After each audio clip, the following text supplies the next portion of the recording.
Welcome back to the channel. I'm Sheila. And I'm Kimberly. Fandom is ageless, and we are forever fangirls. On today's show, we're opening up the Vintage Vault to cover the 1992 movie, Death Becomes Her. So I have a question for you. What's that? Do you want to live forever? So before we jump in, don't forget to like and subscribe to our channel so you'll be notified of new content. So, why are we covering this now? Well, Death Becomes Her is coming to Broadway this fall as a musical comedy. So previews begin actually October 23rd, which is right around the time that this drops. So we wanted to see if this movie is timeless or outdated, and whether or not you should go see it. So I'm just going to rattle off some quick movie facts to bring you up to speed, because Lord knows I had to look them up. So it was released July 31st, 1992. The budget was $55 million. The gross worldwide as of October 2nd, 2024 is approximately $149 million. It starred Meryl Streep, Goldie Hawn, and Bruce Willis, which is an amazing cast. And then Robert Zemeckis, who is behind the Back to the Future series, actually directed and wrote it. And I'm going to read you a synopsis from IMDb. I have a reason for this. Just bear with me, please. When a fading actress learns of an immortality treatment, she sees it as a way to outdo her longtime rival. Now, that's good. I kind of like it. It's fitting for the film. However, the Broadway musical website has a line on it. And I don't know if it's a tagline or whatnot, but I just love this line. And it says, life's a bitch and then you die. Or not. I mean, it leans into the comedy. Yeah, it leans into the comedy aspect of it. So just give you a rundown how we do things with timeless and outdated. We're going to go through 3 rounds. It's storytelling, performance, and rewatchability.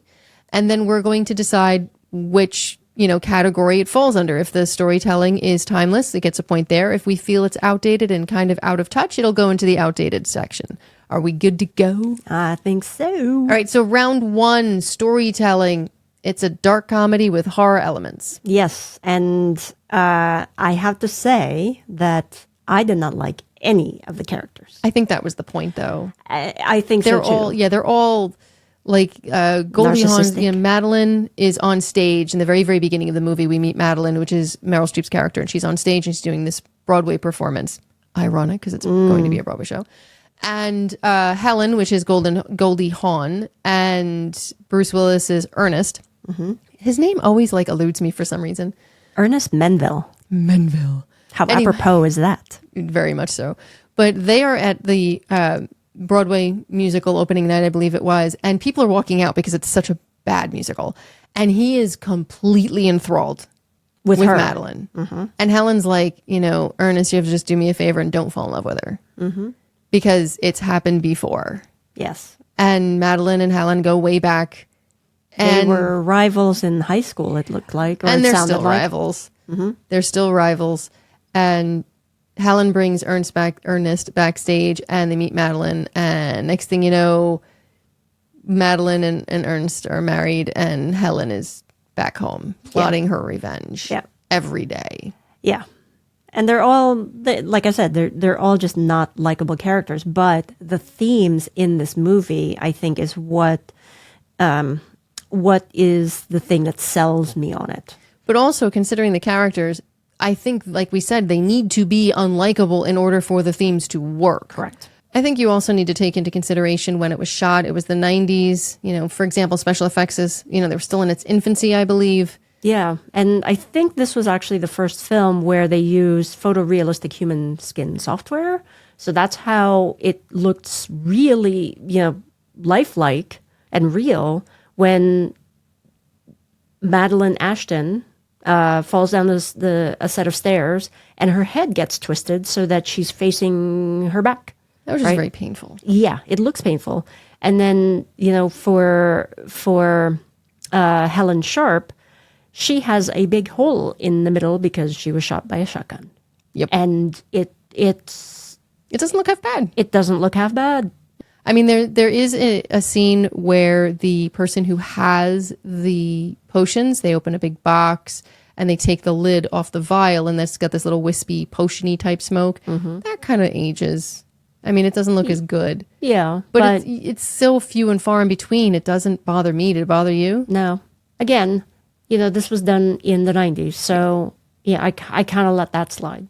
I still have to give them credit, though. They did a lot of practical effects. Yes. Considering they had, even though, we've seen movies like Dune, the original, where they have special effects at their fingertips and they can do all of these things. And Death Becomes Her seemed to try to find a blend between the two. Mm-hmm. So I'm thinking of one scene where Meryl Streep's character, Madeline, has taken the potion and her butt lifts and firms, and then all of a sudden her boobs do the same. Mm-hmm. Well, apparently they tried this bra that would just like push her boobs into place, and it didn't work. So her dresser, Streep's dresser, was actually stood behind her and out of camera range and was like using her hands to put her boobs into position. Oh wow! Yeah, but it's okay. It's well, fun. It worked. It did. It was funny. Mm-hmm.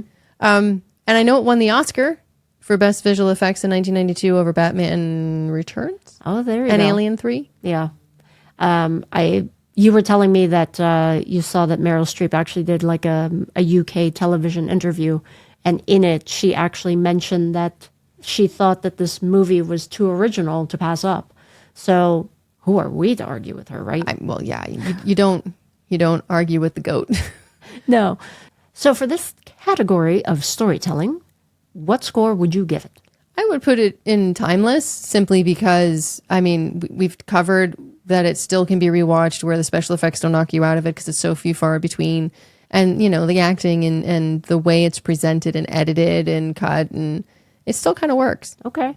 What about you? I agree. I think it's timeless because I really don't like the characters, and the themes are what get me through. So that leads us to round 2, performances. Yeah. The cast is just amazing.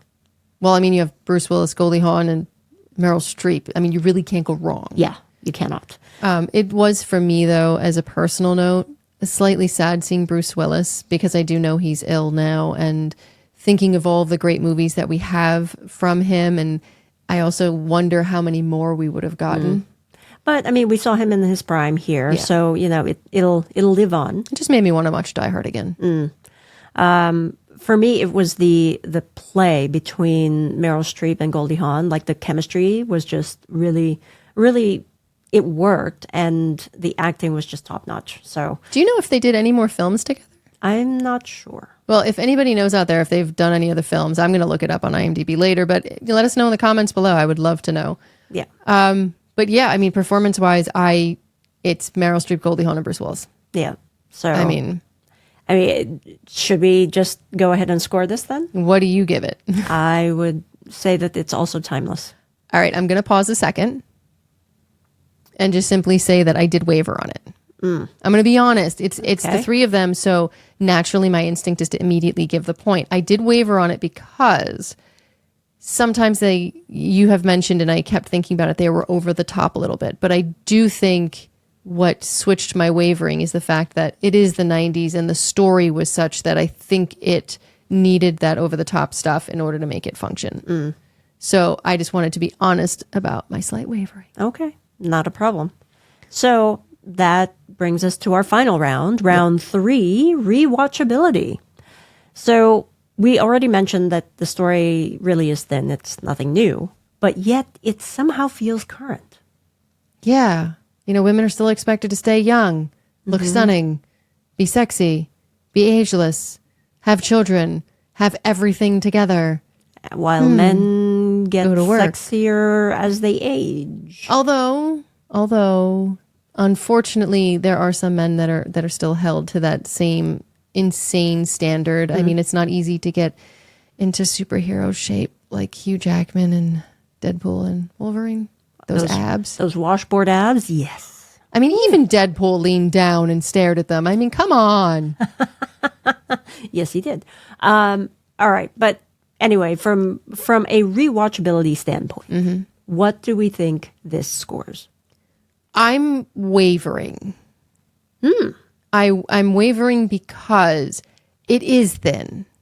So even though the performances, again, work and the themes work, it is a very thin story as far as overall and execution wise. It's not very long, But would you want to watch something like this again, or would you want to go to, like, say, the Broadway show, or would you want to see a different movie that tackles the same thing?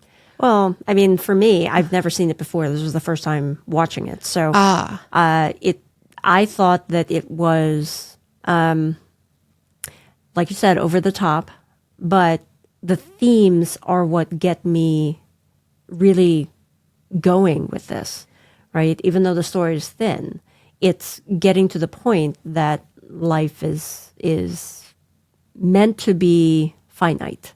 Okay, well, I'm just going to say that in 1992, when my mother took me to see this movie, she hated it. Really? And when I mentioned we were covering it, absolutely remembers it with like that visceral, like, oh, I hated that movie reaction. Wow, that's interesting. It's a different perspective, different, age bracket and everything else. There's one thing that I think the movie has going for it in regards to the rewatchability. There are like Easter eggs that I think you can see again and again, in the sense of one scene that I'm thinking of specifically. They have this big party to cover everybody who has ever taken the potion, who basically they're told they get 10 years to continue their career, but then they need to disappear from the limelight, and they can live forever, but they have to be, out of the limelight. They can't be walking around and being seen. They even admonish Elvis, who's there, for having sightings. Mm-hmm. But you'll see Marilyn Monroe. I believe Andy Warhol's also in the audience. I think I saw James Dean.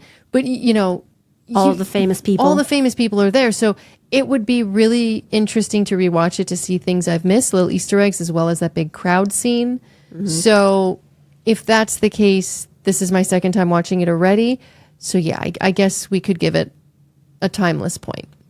I agree. Of course. Even though, this is the first time I've seen it. So you would watch it again? I would watch it again. Okay. So that leaves us with a final score of timeless 3, outdated 0, which means basically we think you could and should go see this movie. It's probably on some streaming. I don't remember where we watched it. But I do know it's available for rent and all that other fun stuff. But while the digital effects, look, it's the 90s. It was in its infancy. They're not perfect, but it holds up. The film shows us what, beauty, narcissism, and the desire to be the center of attention forever is hollow. Mm-hmm. So when a woman shatter at the end, and it's a great scene that I think exemplifies the whole film. And Madeline and Helen are in complete disrepair because they have nobody to take care of them because Ernst, they're dead. Well, yes, they are. But Ernst has also left them, and then he has passed away. Mm-hmm. They are at his funeral. And they're laughing about it because he lived a very happy life, and they're not happy. Nope. And they get to the top of the stairs. It's like marble stairs on the outside of the church, and they fall down them and they shatter because they're brittle, cold, and empty. Their heads also kind of spin, which is really funny because then I'm kind of wondering who's picking up the pieces and like how that's going to go over. But neither here nor there. But it just shows that they had no love, they have no kindness, they have no compassion. They're yelling at each other in pieces because they're so unhappy. Mm-hmm. These people are shallow, they're broken. But, watching it today with the current political landscape and what's happening to women in the United States of America, it feels a lot more relevant than it was in the 90s. Yeah, and I couldn't agree more. Like I said, the themes in this movie is what resonated with me.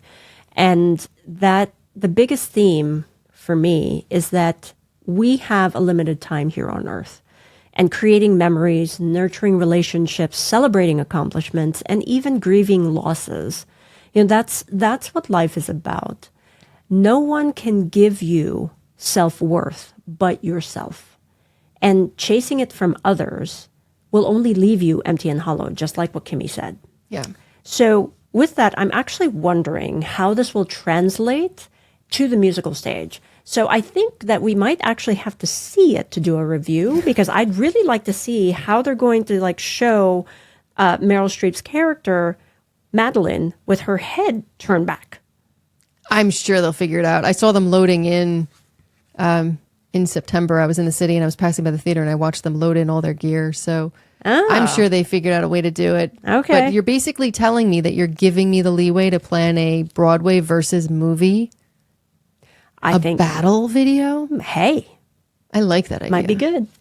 But that's going to do it for us. If there is another movie you want to take out of the vintage vault and have us see if it's timeless or outdated, let us know in the comments below. Yes. And until next time, stay safe, be kind, and remember, eternal life really isn't all that it's cracked up to be.